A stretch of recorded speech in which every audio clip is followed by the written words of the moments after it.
আসসালামু আলাইকুম ভিউয়ার্স, আপনারা সকলে কেমন আছেন? আশা করি খুবই ভালো আছেন। আজকে আমি আপনাদের সামনে আবারও হাজির হয়ে গেছি বগুড়ার পল্লী গ্রামের মানুষের একটা রান্না রেসিপি নিয়ে।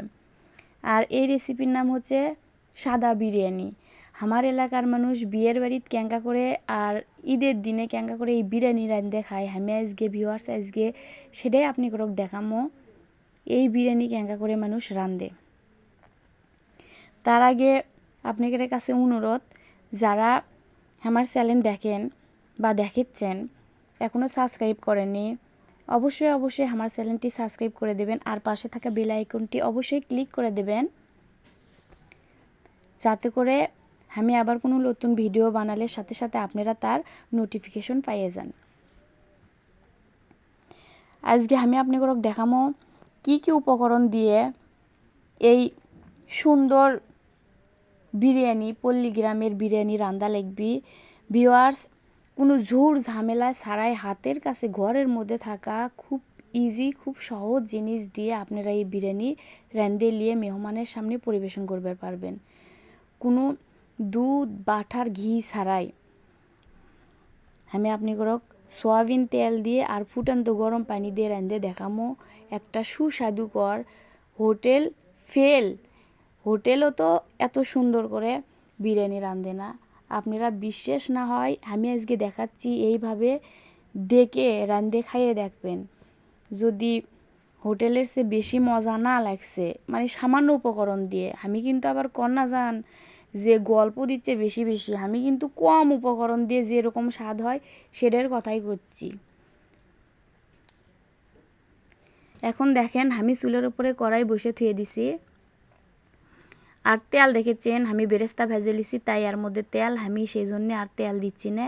এর মধ্যে আমি পেঁয়াজ দিচ্ছি। পেঁয়াজ অবশ্যই 5-6টা দেবেন, কারণ একদম কিপটামো করবেন না, কারণ বিরিয়ানি প্রত্যেক দিন খাওয়া হয় না। বিরিয়ানি সচরাচর 2-1 দিন হঠাৎ মেহমান আসলে ঈদের দিন বিয়ের বাড়িতে, এই আর কোনো খাওয়া হয় আপনারাই কন। আর খাইলেও শখের বসে খাইলেও কি কিপটামো করা লাগবে? অবশ্যই 5-6টা পেঁয়াজ দেবেন। খাওয়া তো খাওয়াই, ভিআইপি স্টাইলে খাওয়া। এখন তেল কম আছে, আমি এর মধ্যে আর না সামান্য পরিমাণ তেল দিয়ে নিচ্ছি। দেখেন তেল দিয়ে আমি লাড়াচাড়া করে নিচ্ছি।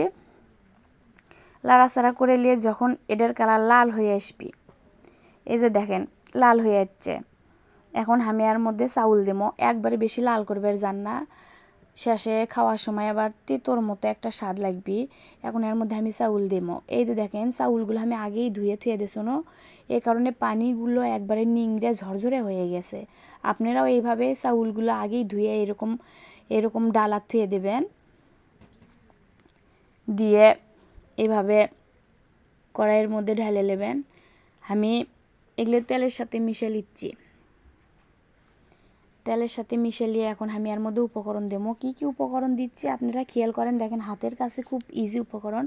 আমি এর মধ্যে 2টে তেজপাতা ছিঁড়ে দেবো। আপনারা চাইলে, আমি যখন খালি কড়াইয়ে তেল দিছি বা আসিল তেল, তখনও দিয়ে লেবার পারবেন। আমি কাঁচা তেজপাতা দিচ্ছি, আমার বাড়িতে আছে তাই। আর এর মধ্যে আমি দেবো গোটা মশলা। গোটা মশলা মেলা মানুষ দেয় না, কিন্তু দেওয়া লাগবে, কারণ গোটা মশলা দিলে অন্যরকম একটা ঘ্রাণ করবি। আর সাদা এলাচ 5-6টা, দারচিনি,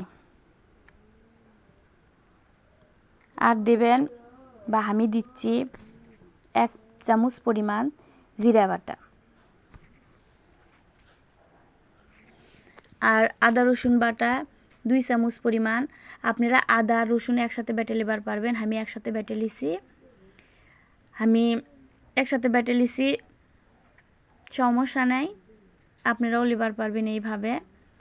আর অবশ্যই বিরিয়ানি যখন রাঁধবেন অবশ্যই এনা সব কিছু বেশি বেশি দেবেন, কারণ বেশি বেশি দিলে কি হয়, এনা বেশি স্বাদ হয়। কারণ আমি তো এর মধ্যে বাড়তি কোনো জিনিস দিচ্ছি না, খালি ঘরত থাকা অতি সিম্পল জিনিস দিয়ে রাঁধিচ্ছি, সেই জন্য এনা সব কিছু বেশি বেশি দেওয়া লাগবে। সেক্ষেত্রে একদম কিপটামো করা যাবে না। বছরে সচরাচর 2-1 দিন আমি আবারও তেল দিয়ে নিন। এই তেল দেয় আমার শেষ, আমি আর তেল দেবো না। আপনারা যদি চান এই বিরিয়ানি হাঁড়ির মধ্যেও রাঁধে লেবার পারবেন। হাঁড়ির মধ্যে রাঁধে নিলেই পারফেক্টভাবে হবে। কড়াইয়ের সে হাঁড়িটি বেশি সুন্দর হয়। এখন চ্যালেঞ্জও দেখার লাগিচ্ছে, সেই জন্য আমি এই কড়াইয়ে লিছি। আর এই কড়াইয়ে নেওয়ার আরেকটা উপকার হচ্ছে তেল কম লাগে। আমি এর মধ্যে কাঁচামরিচ দিন 5-6টা, কাঁচা পত্তে 5-6টা দিন।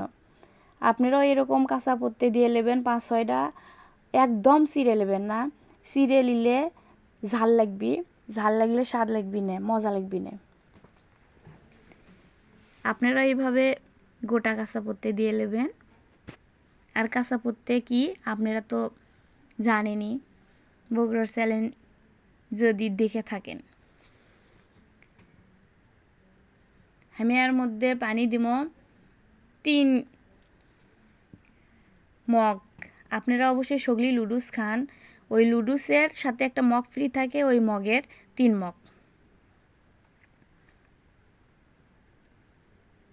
এখন বলক আসে, দেখেন এইভাবে বলক আসলে আপনারাও ঢাকনা দিয়ে ঢেকে নেবেন। আমি ঢাকনা দিয়ে ঢেকে দিচ্ছি। এখন 5 মিনিট পর্যন্ত একবারে চুলোর তাপ বাড়িয়ে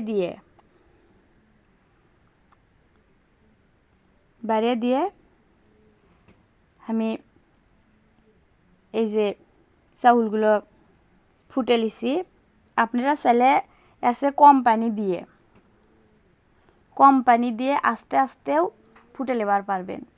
তাতে করে কি হয়, ঝরঝরে আরও ভালো হয়।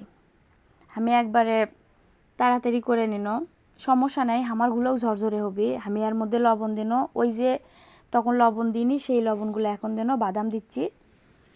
আপনারা চাইলে লবণ কিন্তু আমি যখন আদা রসুন দিছি ওই সময়ও দিয়ে নেবার পারবেন, কিন্তু আমি এখন দিয়ে নিচ্ছি। আমার কাছে এখন দেওয়াই ভালো লাগিচ্ছে, তাই আমি এখনই দিচ্ছি। আপনারা চাইলেও এইভাবেই দিবার পারবেন, আপনাদের ইচ্ছে। এই যে দেখেন আমার বিরিয়ানি হয়ে যাচ্ছে। আমি এখন এটা নামিয়ে পরিবেশন করে আপনাদেরও দেখাবো। ঠান্ডা হয়ে গেলে এই যে একটা গায়ে পানি লাগে আছে সেই রকম ভাব থাকবে না। এখন না আমি আপনাদেরও দেখাবো। দেখেন ভিউয়ার্স, আমি বাটিত করে না মেলিয়ে পরিবেশন করছি। দেখেন কি পরিমাণ সুন্দর লাগিচ্ছে। আপনারা নিজের চোখ দিয়ে দেখেন, ওরে আল্লাহ কি পরিমাণ সুন্দর লাগিচ্ছে। দেখেন গোলাপ ফুল বানাছি শসার আর গাজরের। এরকম করে আপনারা বিয়ে বাড়িতে আপনারা জামাইয়ের সামনে দিয়ে দেখবেন, জামাই কবি যে ওরে আল্লাহ আমার সামনে তো আস্ত গোলাপ ফুল লেগেছে, আর সেই সুন্দর দেখা যাচ্ছে। দেখেন আপনারাও এইভাবে পরিবেশন করবেন আপনাদের ইচ্ছা মতো করে। আমার কাছে মনে হচ্ছে এটাই পারফেক্ট, কারণ এরকম করে দিলে তো জামাই মহা খুশি হয়ে যাবে, কবি যে জীবনের প্রথম গোলাপ ফুল খাচ্ছি। যাই হোক ভিউয়ার্স, আমি আবারও এরকম সুন্দর ইজি রেসিপি নিয়ে আপনাদের সামনে হাজির হয়ে যাবো। সেই পর্যন্ত আপনারা ভালো থাকবেন। আল্লাহ হাফেজ।